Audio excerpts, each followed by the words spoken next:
ఐక్యత కోసం నడక చూస్తున్నాం మనం. వరుస పరిణామాలు అంటే దేశ విచ్ఛిన్నకర విద్రోహకర శక్తులు పేటరేగిపోతున్నాయి. ఏదో ఒక సాకుతో దేశాన్ని కులాల వారీగా, మతాల వారీగా, ప్రాంతాల వారీగా పూర్తిగా మనుషులను విభజించే ఒక కుట్ర జరుగుతోంది. అందులో భాగంగా 10 రోజుల క్రితం కావాలని ఒక సోషల్ మీడియాలో మొదలైంది ఉద్యమం, మార్వాడీస్ గో బ్యాక్ అని. అసలైతే ఇద్దరు వ్యక్తులు, ఒక వ్యక్తి ఇంకో వ్యక్తిని కొట్టాడు. దాన్ని ఇద్దరు వ్యక్తుల సమస్యను పూర్తిగా తెలంగాణ సమస్యగా, రాష్ట్ర సమస్యగా పూర్తిగా ఇంకంటే గో బ్యాక్ మార్వాడీస్ అనే నినాదాన్ని ఎత్తుకొని ఎంత రచ్చ చేస్తున్నారో చూసాము. దానికి so called secular liberal group అంతా కూడా దానికి మద్దతు పలుకుతుంది. నేను అంటాను ఒక టూల్ కిట్ బ్యాచ్ కొత్త కుట్ర ఇదే అని నేను అంటున్నాను. ఎందుకంటే దేశం కానీ ప్రశాంతంగా ఉండడం ఇష్టం లేదు. అందులో తెలంగాణ ఇప్పుడు ప్రశాంతంగా ఉంది కొంతకాలంగా. దీంతో రచ్చ చేసే కుట్ర మళ్ళీ మొదలైంది. అందులో భాగంగా నేను ఈ కార్యక్రమం తీసుకున్నాను. ఐక్యత కోసం ఎవరు వాళ్ళ మాటలు నమ్మొద్దు.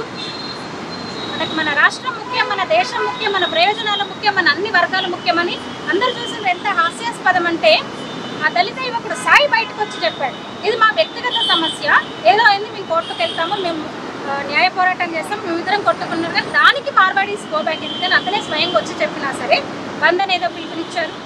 ఇంత ప్రేమ ఎందుకు ఎట్లొచ్చింది వీళ్ళకి? ఇప్పుడు కుల వృత్తుల మీద, కుల వృత్తులకు ఇప్పుడు మాత్రమే కుల వృత్తుల వాళ్ళకి అన్యాయం జరుగుతుందా?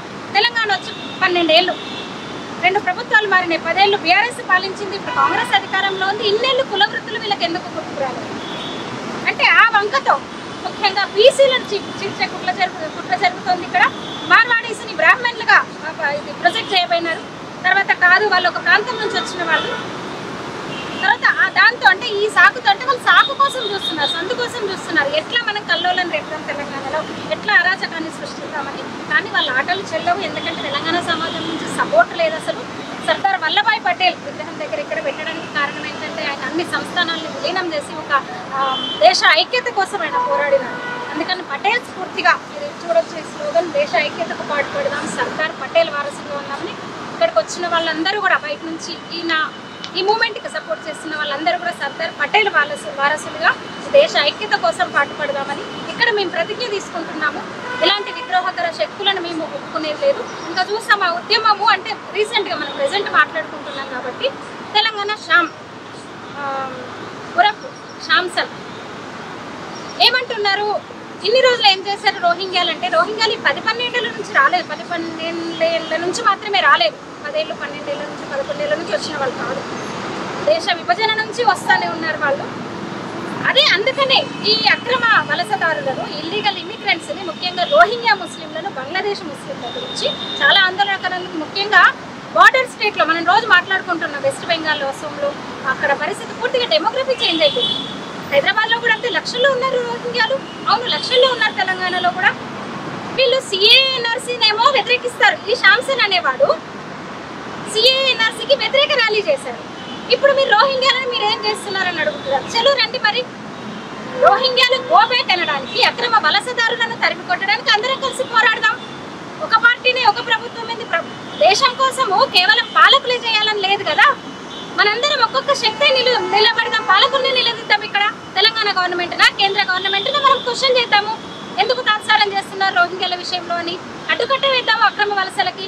రండి. అంతేగాని మీరు అక్రమ వలసల వద్దు, అక్రమంగా ఉన్న వాళ్ళు పోవాలి అని ఒక చట్టం తీసుకొస్తే దాన్నేమో వ్యతిరేకిస్తారు. మార్వాడీస్ గో బ్యాక్ అంటారు. హిందువులు, భారతీయులు వీళ్ళు అక్రమంగా వచ్చిన విదేశీయులను, రోహింగ్యాలను, ముస్లింలనేమో మీరు పక్కన పెట్టుకుంటారు, పక్కలో పెట్టుకుంటారు. వాళ్ళంతా ముద్దయ్యారు మీకు. మార్వాడీస్ ఇష్యూ వచ్చేసరికి మీరు దాన్ని పెద్దది చేసి కావాలని చేస్తున్నారు. అంటే మీ చిత్తశుద్ధి ఏంటో తెలుస్తుంది. నేను ఒక్కటే అడుగుతున్నా, ఇప్పుడు వీళ్ళందరూ మొన్న రౌండ్ టేబుల్ సమావేశం పెట్టారు. వీళ్ళందరూ కూడా తెలంగాణ ఉద్యమకారులం అని చెప్పుకుంటున్నారు. ఇక్కడ ఉన్న వాళ్ళందరూ కూడా తెలంగాణ ఉద్యమకారులమే. నేను కూడా మీడియాలో పనిచేస్తూ తెలంగాణ ఉద్యమంలో నేను కూడా పాల్గొన్నా. వాళ్ళు ఎందుకు ఆన్ చేసుకుంటున్నారు? మాట్లాడితే అంబేద్కర్ పేరు తీసుకొస్తారు. అందుకే బైక్ అంబేద్కరిస్టుల మీద కూడా మా పోరాటం ఉంటుంది. అంబేద్కర్ ఒక్కరి సొత్తు కాదు, అంబేద్కర్ ఈ దేశపు సొత్తు, అంబేద్కర్ ఈ దేశ ప్రజల ఆస్తి.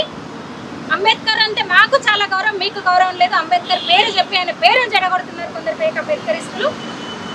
మళ్ళీ ఒక్కసారి సెంటిమెంట్ని రాజేసి ప్రాంతం మధ్య విభేదాలు సృష్టించే ప్రయత్నం చేస్తున్నారు. ఎంత నష్టపోతారో ఆలోచించండి. తెలంగాణ వాళ్ళు లేరా?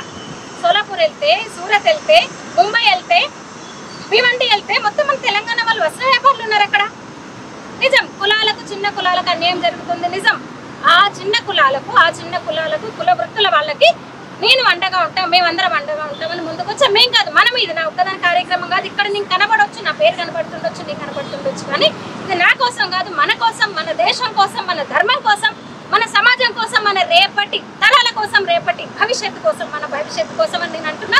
అందరూ ఈ ఉద్యమంలో కలిసి రావాలి. ఈ ఒక్క కార్యక్రమంతో అయిపోదు నాది, కేవలం వాక్ ఫర్ యూనిటీ ఈ ఒక్క రోజుతో ఈ ఒక్క ప్రోగ్రామ్తో అయిపోదు. మీరందరూ కలిసి రావాలి, మన కోసం కలిసి రావాలి, మన భవిష్యత్తు కోసం కలిసి రావాలి. దయచేసి అర్థం చేసుకోండి, దేశ విచ్ఛిన్నకర శక్తులు పేటరేకపోతున్నాయి.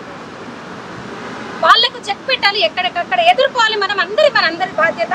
మనం బాగున్నామా అంటే కాదు, మన ఇల్లు మన కుటుంబం ఉండాలి, కానీ దేశం ముఖ్యం కదా. అంతిమంగా దేశ ఐక్యత ముఖ్యం కదా. మనం ఐక్యంగా కలిస్తేనే కదా, మన సత్తా ఏందో చూపితే, మన బలం ఏందో ప్రదర్శిస్తేనే కదా కనీసం ఇలాంటప్పుడన్నా.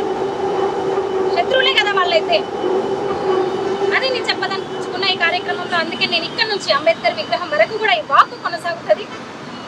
ఎందుకంటే అంబేద్కర్ మనకి ఇంకా ప్రత్యేకంగా చెప్పక్కర్లేదు. అంబేద్కర్ మనం నిత్యం స్మరించుకోవాల్సిన వ్యక్తి. అంబేద్కర్ రాజ్యాంగ నిర్మాత డాక్టర్ బాబాసాహెబ్ అంబేద్కర్, అలాగే సర్దార్ పటేల్. అందుకే ఈ కార్యక్రమం పెట్టుకోవడం జరిగింది. ఇక్కడ నుంచి వాక్ కొనసాగుతుంది, ఇక్కడ నుంచి వాక్ ఫర్ యూనిటీ. ఇంకా వస్తున్నారు చాలా మంది. అంటే ఇక్కడ ఫిజికల్గా ఇక్కడ పాల్గొనలేని వాళ్ళు కూడా చాలా సపోర్ట్ చేశారు. నాకు కాల్స్ వస్తున్నాయి అసలు నాన్ స్టాప్గా. మా మద్దతు ఉంటుంది. వేరే రాష్ట్రాల నుంచి ఇందాక మంజునాథ్ అంటే కర్ణాటక నుంచి ఒక ఆయన కాల్ చేశారు. అమ్మ, మీరు మంచి కార్యక్రమం చేస్తున్నారు, మా మద్దతు ఉంటుంది దేశంలో యూనిటీ కోసం అని. ఏపీ నుంచి కూడా చాలామంది సోదరులు, మహిళా మూర్తులు అందరూ కూడా నాకు చాలా, నేనైతే ఊహించలేదు నిజంగా. అయితే కేవలం మాటలకో, సోషల్ మీడియాలో రాతలకో, లేదా ఎవరిళ్లలో వాళ్ళు కూర్చుంటే సరిపోదు. అప్పుడప్పుడన్నా మన బలం ఏందో, మన శక్తి ఏందో చాటాలంటే మనం మైదానంలోకి రావాలి, గ్రౌండ్లోకి రావాలి, సమాజంలోకి రావాలి. ప్రతి ఒక్కరికి మన బాధ్యత, మన దేశాన్ని మనం కాపాడుకోవాలన్న ఒక ప్రతి క్షణం మనం అనుకుంటూ ఉండాలి. అందుకోసమే నేను ఈ కార్యక్రమాన్ని ఏర్పాటు చేయడం జరిగింది. అందరికీ కూడా, ముఖ్యంగా మీడియా వాళ్ళకి అంటే నేను నిజంగా ప్రత్యేకంగా ఏం అనుకోలేదు, అనుకోకుండా ఏర్పాటు చేసిన కార్యక్రమం అది. యాక్చువల్గా నిన్న మార్నింగ్ నేను డిసైడ్ చేశాను అది. పోలీసుల దగ్గర పర్మిషన్ తీసుకోవడం ఇదంతా. నాకు వ్యక్తిగతంగా ఎవరికి పాల్గొనమని చెప్పే అవకాశము, టైం అంత లేదు, కానీ చేయాలనిపించింది ఈ కార్యక్రమానికి. కానీ అనూహ్య స్పందన, ముఖ్యంగా మీడియా. ఇవాళ రేపు నేను మీడియాలో పనిచేసిన వ్యక్తిని, 20 ఏళ్ళు నేను మీడియాలో పనిచేశాను. మీడియా ఎట్లుందో తెలుసు. ఎవరికి నేను చెప్పకుండా కూడా వచ్చి కార్యక్రమాన్ని కవర్ చేస్తున్నటువంటి తెలపాలని మీరు వచ్చినందుకు నిజంగా మీకు ప్రత్యేక ధన్యవాదాలు చెప్తున్నా ఇక్కడున్న మీడియా మిత్రులకు. Thank you. भारत माता की जय, भारत माता की जय, भारत माता की जय.